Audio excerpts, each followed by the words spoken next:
In the wake of the horrible death last year of George Floyd, we saw the growth of cancel culture, identity politics, and the attempt to redraw and reshape almost the entire British history. It led to scenes of absolute yobbery on the streets, Winston Churchill's statue being defaced more than once, the cenotaph being desecrated, and then the mob on the street in Bristol tearing down the Colston statue and throwing it into the dock. I was horrified by these scenes of mob violence, and yet we were met with media doing their absolute best to give justification for what was being done in the name of Black Lives Matter. We saw the English cricket team, advertising Black Lives Matter, the Premier League, big corporate businesses, and taking the knee became all the rage. Police chiefs taking the knee and encouraging those on duty to do so, despite the fact that one of the key aims of Black Lives Matter was to defund the police force. Corporate companies saying what a marvellous idea Black Lives Matter was, without understanding one of their key aims was to close down Western capitalism in its entirety. Almost everybody that came and spoke out for Black Lives Matter had not even looked at their website. They are a Marxist and dangerous organisation. I now see Priti Patel, the Home Secretary, has said something today about this. Well, not before time. I did stand up and point out I knew this organisation from the USA. I knew that they and Antifa weren't about racial equality or fairness. They were about bringing down the system. And in the wake of all of this, the Mayor of London, our old friend Sadiq Khan, well, he launched his commission for diversity in the public realm. And it's to raise public understanding behind existing statues, street names, building names, and memorials. So Khan has got 15 people on this commission at a cost to the taxpayer of £250,000. And they're going to examine the names and the architecture of London.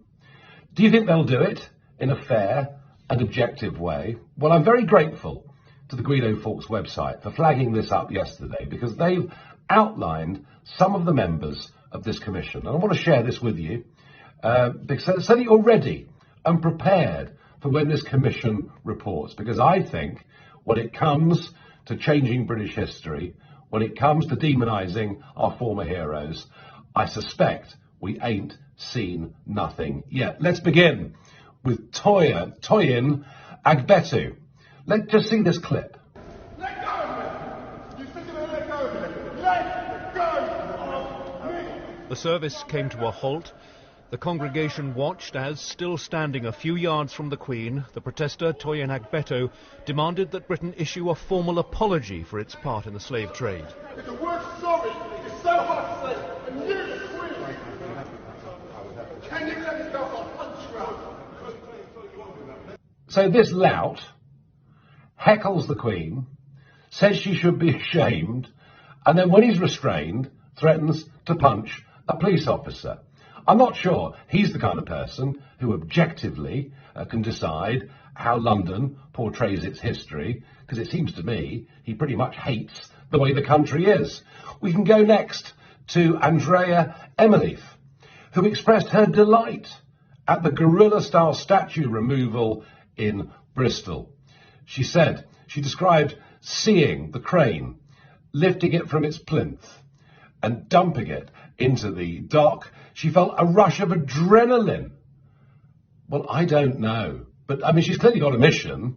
She says that she wants all of this to inspire change in how we see people of colour, of LGBTIAQ plus communities, or people with disabilities.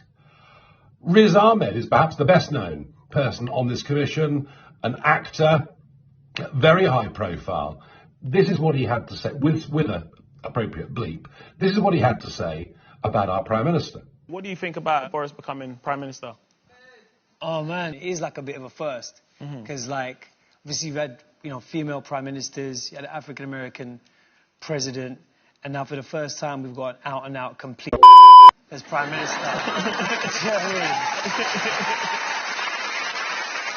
mean? But I don't know what's worse, man. I don't know if it's like the fact that he's someone who's overtly racist. I don't know if it's worse that he's someone who blatantly lies to the public, or the fact that he looks like Donald Trump's wig grew legs. Again, somebody aggressively of the left. And the fourth person that was singled out yesterday on that website, Lynette Naboza. And this is truly astonishing. She's claimed that white supremacy is uniquely British. If you look back far enough, and not always that far, the UK seems to be the common denominator in atrocities across the world, no matter where you find examples of white supremacy. All roads lead back to the country of my birth. It was racism that birthed slavery and colonialism, and on she goes. So just think about that.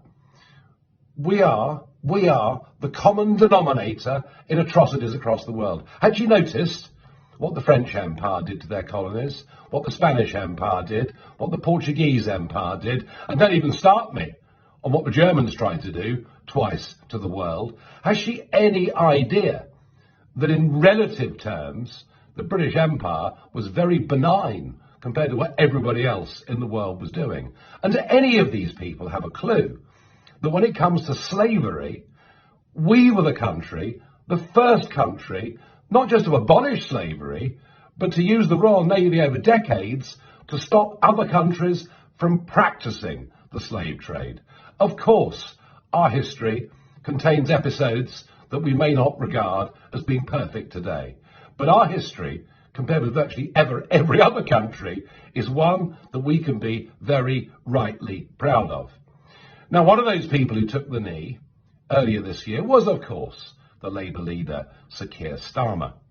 But now, in the last couple of weeks, a Labour report has realised that one of the reasons they lost all the votes in the north of England, first to UKIP, then the Brexit Party, then the Conservatives, was because people looked at the Labour Party as just not being patriotic. So the new Labour Party, they are going to embrace the flag. They're going to become a patriotic, old-style Labour Party. Well, Sir Keir, if you want that to be in any way credible, you would better rein in the Labour Mayor of London, Sadiq Khan, who, by appointing the people that I've read out to you in this broadcast today, are clearly intent on absolutely redrawing the history of one of the greatest and most successful cities in the world. And if Starmer cannot rein in Khan, his identity politics, his willful adoption of cancel culture, then the Labour Party will lose by even more votes at the next election than Jeremy Corbyn did at the last.